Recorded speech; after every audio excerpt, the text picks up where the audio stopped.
মনোবীক্ষণ polyclinic, চিকিৎসার জগতে এক দশক। এখন এখানে সব বিষয়ে ডাক্তারবাবু একসাথে তলায়।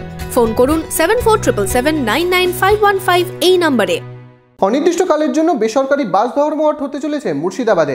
তার আগে বহরমপুরে সভা মুর্শিদাবাদ বাস ওনার্স কাউন্সিলের। 22শে জানুয়ারি জেলা জুড়ে বন্ধ থাকবে বেসরকারি বাস পরিষেবা। বৃহস্পতিবার সে কথা জানিয়েছে মুর্শিদাবাদ বাস ওনার্স কাউন্সিল। শুক্রবার সন্ধ্যায় বহরমপুর বাসস্ট্যান্ডে ধর্মঘটের সমর্থনে সভা করল মুর্শিদাবাদ বাস ওনার্স কাউন্সিলের সদস্যরা। অবৈধ যানবাহনের দৌরাত্মে দিনকে দিন কমছে বেসরকারি বাসের যাত্রী সংখ্যা। বাস চালাতে হিমশিম খেতে হচ্ছে বাস মালিকদের।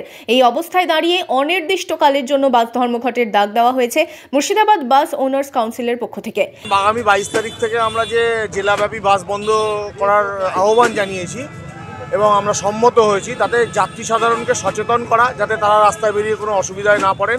একই সঙ্গে প্রশাসনকে বলে দেওয়া যে আমরা আগামী 22 তারিখ থেকে, যদিও আমরা তাদেরকে চিঠি, যেটা অফিসিয়াল চিঠি দেওয়ার দরকার সেটা তো দিয়েইছি, তার সঙ্গে সঙ্গে তাদেরকে জানিয়ে দেওয়া যে আমাদের এই পথসভার মাধ্যমে আসলে সংশ্লিষ্ট সব পক্ষকে জানান দেওয়া।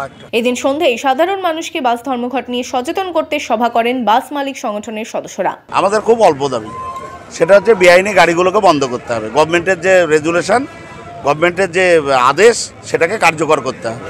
এটা আমাদের আদেশ নয়, গভর্নমেন্টের আদেশ।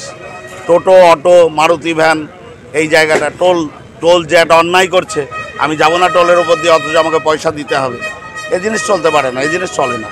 এই অবস্থার মধ্যে দিয়ে আমরা ব্যবসা কী করে চালাবো?